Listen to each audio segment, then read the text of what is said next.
विद्यार्थी मित्रांनो, सर्वांचं स्वागत आहे YBD अकॅडमी या मराठी एज्युकेशनल युट्यूब चॅनेलवरती. तर मित्रांनो, आजच्या व्हिडिओमध्ये जिल्हा परिषदमधील आरोग्य सेवकसाठी आणि इतर महत्त्वाच्या पदांसाठी नवीन अभ्यासक्रमानुसार आपण टॉपिक वाईज काही प्रश्न बघायला सुरुवात केलेली आहे. मागच्या व्हिडिओमध्ये आपण गुरुत्वाकर्षण या टॉपिकवरती काही महत्त्वाचे प्रश्न उत्तरे बघितलेले आहेत. आजच्या व्हिडिओमध्ये आपण बघू शकता मूलद्रव्यांचे वर्गीकरण या टॉपिकवरती जवळजवळ 30 ते 35 एकदम महत्त्वाचे प्रश्न बघणार आहोत. अशाच प्रकारचे प्रश्न बघत राहण्यासाठी YBD अकॅडमी या युट्यूब चॅनलला सबस्क्राईब करा, सोबतच बेल आयकॉनला ऑन करा आणि आरोग्य सेवक भरतीचा आपला जो स्पेशल टेलिग्राम ग्रुप आहे YBD अकॅडमी नक्की जॉईन करून घ्यायचा आहे. त्याची देखील लिंक मी तुम्हाला डिस्क्रिप्शन मध्ये दिलेली आहे. आणि जर मित्रांनो तुम्हाला डायरेक्टली या ठिकाणी आरोग्य सेवकच्या तांत्रिक नोट्स पाहिजे असेल तर दिलेल्या नंबरवरती तुम्ही खाली कॉन्टॅक्ट करायचा आहे आणि कमी पैशामध्ये नक्कीच नोट्स खरेदी करायच्या आहेत. चला तर जास्त वेळ वाया न घालवता व्हिडिओला सुरुवात करूया. तर या ठिकाणी बघू शकता पहिल्या क्रमांकाचा प्रश्न आहे. बघू शकता हेनरी मोसलेच्या मते घटकाच्या खालीलपैकी कोणता गुणधर्म त्याच्या अणुवस्तुमानापेक्षा अधिक मूलभूत गुणधर्म आहे. यापैकी तुमच्या समोर 4 पर्याय देण्यात आलेले आहे.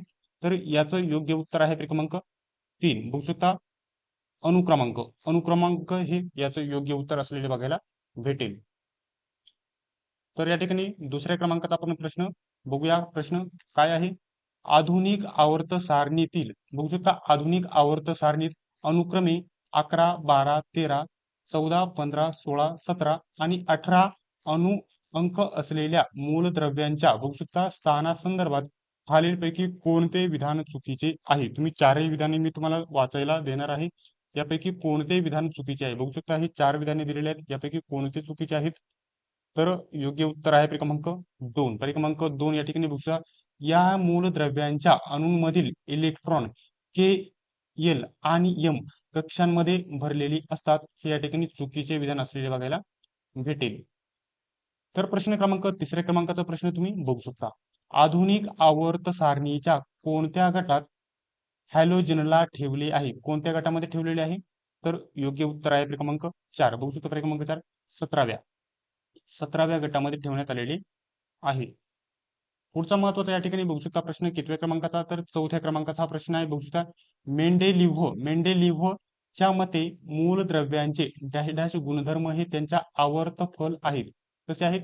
तर योग्य उत्तर आहे क्रमांक बघू शकता 3. क्रमांक 3 काय? तर बघू शकता अणु आणि वस्तुमान. अणु आणि वस्तुमान हे योग्य उत्तर असलेले बघायला भेटेल. प्रश्न क्रमांक 5व्या क्रमांकाचा प्रश्न आहे. आधुनिक आवर्त सारणीमध्ये बघू शकता फॉस्फरसला डॅश डॅश मध्ये ठेवला जातो. कशामध्ये ठेवला जातो फॉस्फरसला? तर योग्य उत्तर आहे क्रमांक 4. बघू शकता 15वा गट आणि तिसरा आवर्त याच्यामध्ये ठेवले जाते. तर या ठिकाणी 6व्या क्रमांकाचा प्रश्न तुम्ही बघू शकता. आधुनिक आवर्त सारणीत 3ऱ्या, 4थ्या, 5व्या, 6व्या आणि 7व्या आवर्तामध्ये असलेल्या मूलद्रव्यांची संख्या डॅश डॅश आहे. किती आहे या मूलद्रव्यांची संख्या?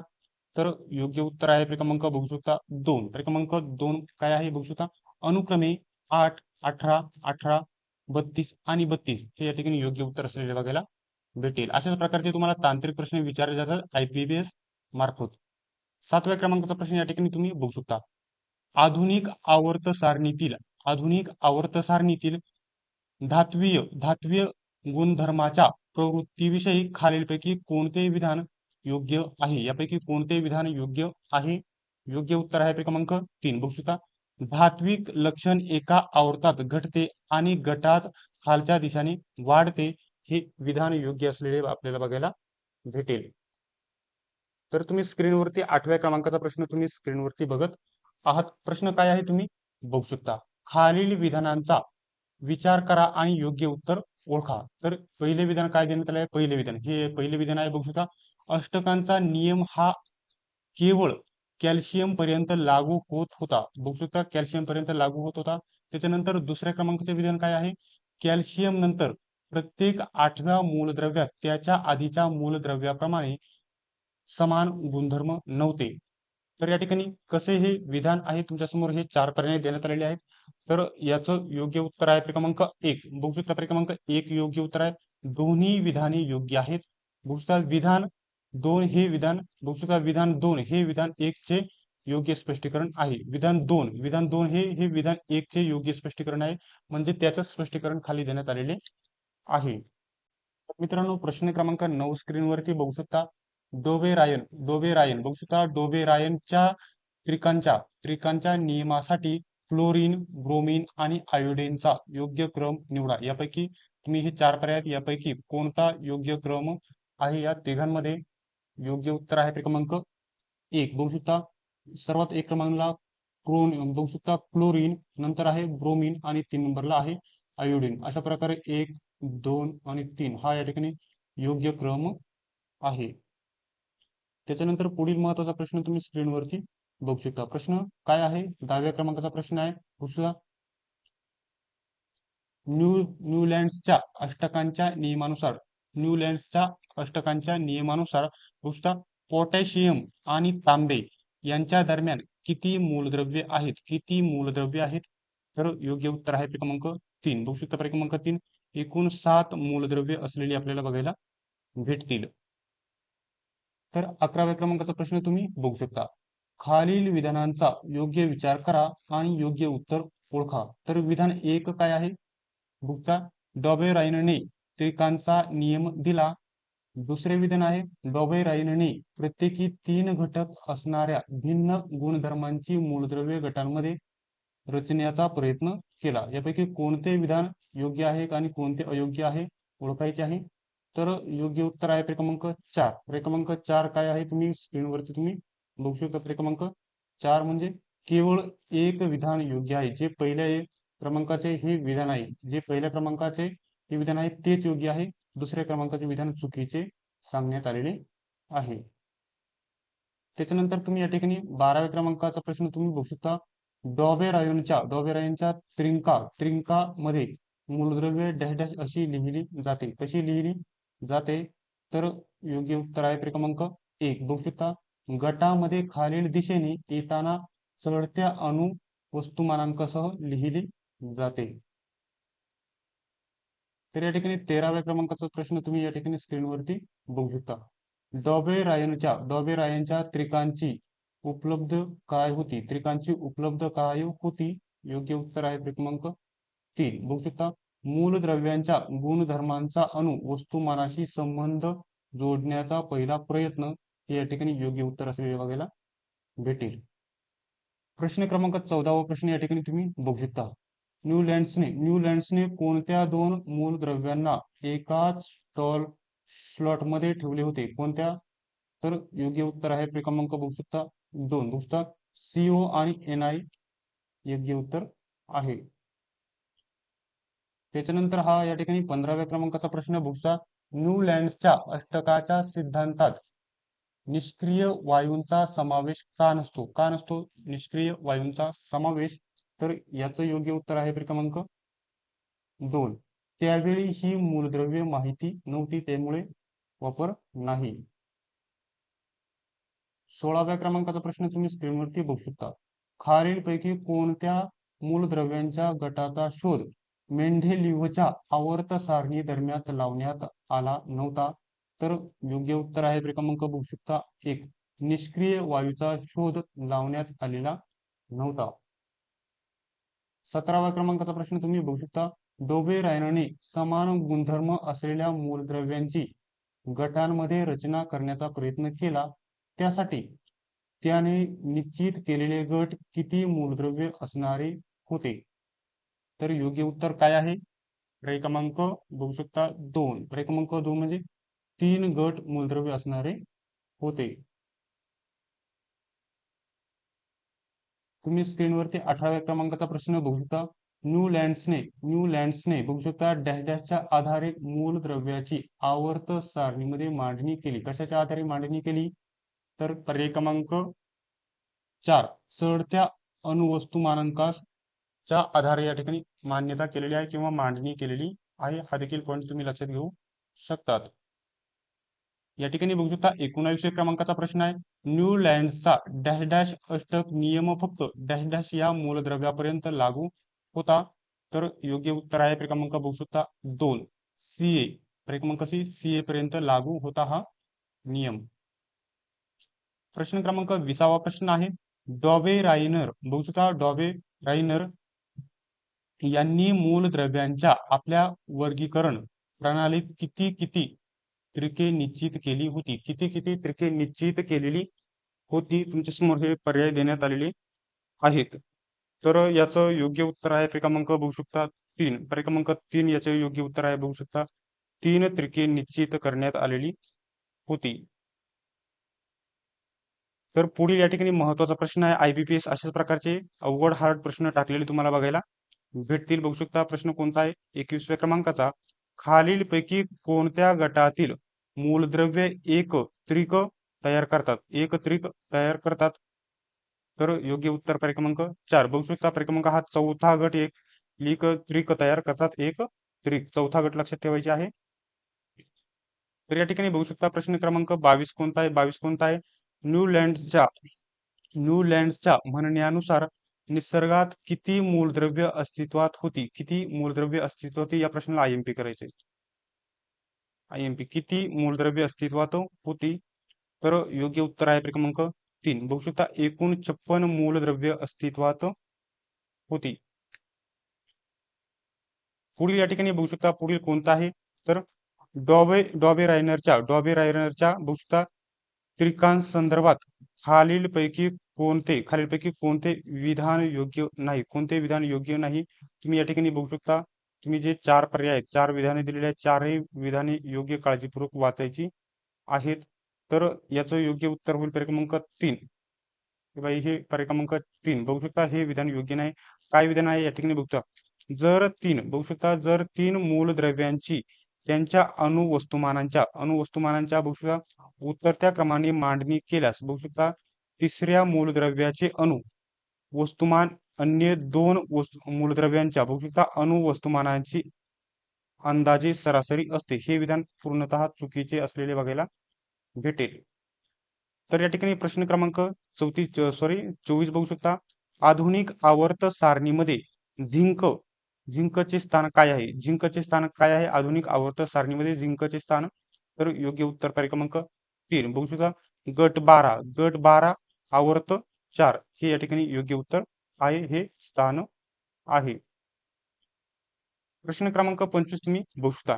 मेंढेलिव्हच्या आवर्त सारणीनुसार बघू शकता हॅलोजन प्रमाणे हायड्रोजनही डॅशच्या रूपात अस्तित्वात आहे. कशाच्या रूपात अस्तित्वात आहे?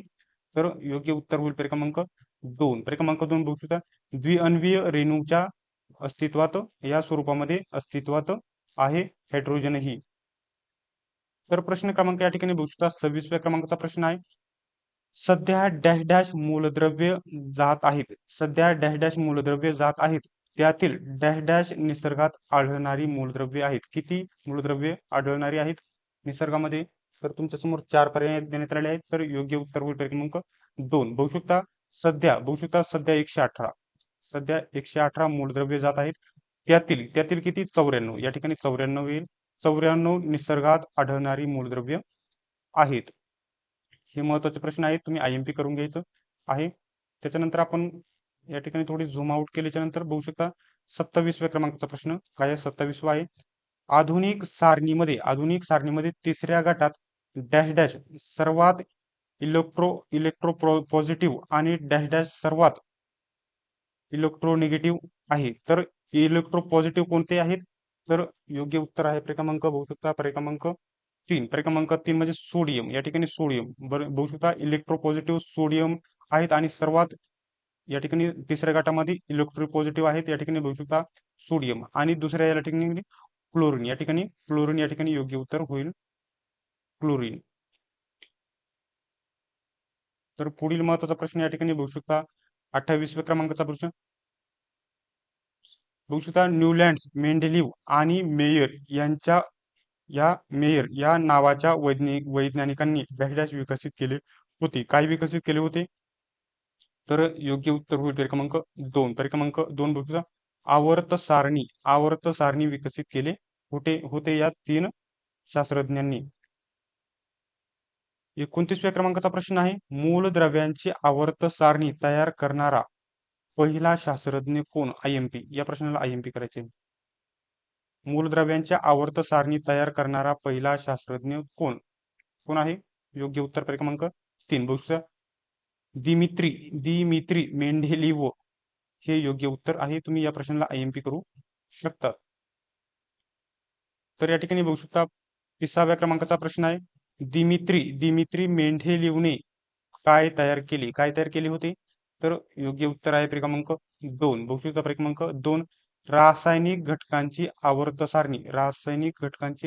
सारणी तयार केलेली होती. त्याच्यानंतर या ठिकाणी बघू शकता 31व्या क्रमांकाचा प्रश्न आहे.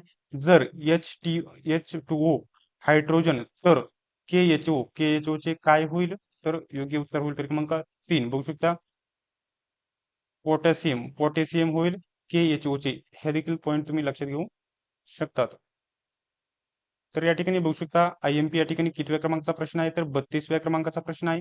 सोन्याची किंमत कोणत्या शहरात निश्चित केली? सोन्याची किंमत कोणत्या शहरात निश्चित केली जाते? तर योग्य उत्तर आहे पर्याय क्रमांक बघू शकता 4. पर्याय क्रमांक 4 म्हणजे बघू शकता लंडन. लंडन या शहरामध्ये सोन्याची किंमत निश्चित केली जाते. प्रश्न क्रमांक या ठिकाणी बघू शकता 33वा आहे. पुढीलपैकी कोणता वायू निष्क्रिय वायू नाही? यापैकी कोणता निष्क्रिय वायू नाही? योग्य उत्तर आहे पर्याय क्रमांक 4. पर्याय क्रमांक 4 बघू शकता हायड्रोजन हा निश्चित वायू नाही. 34व्या क्रमांकाचा प्रश्न आहे. या विश्वातील दुसऱ्या क्रमांकाचा मुबलक घटक कोणता आहे? दुसऱ्या क्रमांकाचा विचारलेला आहे. तर योग्य उत्तर आहे पर्याय क्रमांक बघू शकता 2. पर्याय क्रमांक 2 बघू शकता हेलियम हा या ठिकाणी या विश्वातील दुसऱ्या क्रमांकाचा मुबलक घटक आहे. आणि पहिल्या क्रमांकावरती कोणता घटक आहे? सर्वांनीच कमेंट बॉक्समध्ये सांगायचं आहे. बघू शकता 35व्या क्रमांकाचा प्रश्न आहे. बघू शकता इका बोरॉन या भाकीत केलेल्या मूलद्रव्यातून खालीलपैकी कोणत्या मूलद्रव्याचा शोध लागला? तर योग्य उत्तर आहे पर्याय क्रमांक बघू शकता 1. पर्याय क्रमांक 1 काय आहे? बघू शकता स्कॅन्डियम या मूलद्रव्याचा शोध लावला. जालना आरोग्य सेवकला 2014 ला हा प्रश्न विचारलेला आहे. तर या ठिकाणी 36व्या क्रमांकाचा प्रश्न आहे. बघू शकता एका ॲल्युमिनियम या भाकीत केलेल्या मूलद्रव्यातून खालीलपैकी कोणत्या मूलद्रव्याचा शोध लागला? तर योग्य उत्तर आहे पर्याय क्रमांक बघू शकता पर्याय क्रमांक 3 बघू शकता गॅलियम या मूलद्रव्याचा शोध लागलेला आहे. पुढचा प्रश्न तुम्ही या ठिकाणी बघू शकता 37व्या क्रमांकाचा प्रश्न आहे. इका सिलिकॉन बघू शकता या भाकीत केलेल्या मूलद्रव्यातून खालीलपैकी कोणत्या मूलद्रव्याचा शोध लागला? बघू शकता गॅलियम, स्कॅन्डियम, ॲल्युमिनियम आणि जर्मेनियम असे तुमच्यासमोर हे 4 पर्याय देण्यात आलेले आहे. सर्वांनी याचं उत्तर कमेंट बॉक्समध्ये सांगायचं आहे. अशाच प्रकारचे टॉपिक वाईज व्हिडिओज बघत राहण्यासाठी YBD अकॅडमी या युट्यूब चॅनलला सबस्क्राईब करा. सोबतच बेल आयकॉनलाही ऑन करा. आणि जर मित्रांनो तुम्हाला या परीक्षेच्या स्पेशल नोट्स पाहिजे असेल तर नक्की जॉईन करायचे आहे. आपले नोट्स खरेदी करायचे आहे. आणि जर तुम्हाला हा कोर्स चांगल्या प्रकारे शिकून घ्यायचा असेल तर आपला आरोग्य सेवक तांत्रिकचा जो कोर्स आहे फक्त 500 रुपयामध्ये नक्की जॉईन करून घ्यायचा आहे. YBD अकॅडमी हे ॲप्लिकेशन तुम्ही डाउनलोड करायचं आहे. तेथे तुम्हाला कोर्स बद्दल पूर्णतः माहिती भेटणार आहे. त्यासाठी लवकरात लवकर तुम्ही कोर्स डाउनलोड करायचा आहे आणि संपूर्ण चांगल्या प्रकारे शिकून घ्यायचे. आणि जर तुम्हाला नोट्स पाहिजे असेल तर खाली दिलेल्या नंबरवरती तुम्ही कॉन्टॅक्ट करून दिलेल्या नोट्स तुम्ही खरेदी करू शकतात. अशाच प्रकारचे टॉपिक वाईज व्हिडिओज बघत राहण्यासाठी YBD अकॅडमी या युट्यूब चॅनलला सबस्क्राईब करा. सोबतच बेल आयकॉनला ऑन करा. सर्वांनीच हा व्हिडिओ शेवटपर्यंत बघितल्याबद्दल धन्यवाद. चला तर भेटूया पुढच्या व्हिडिओमध्ये.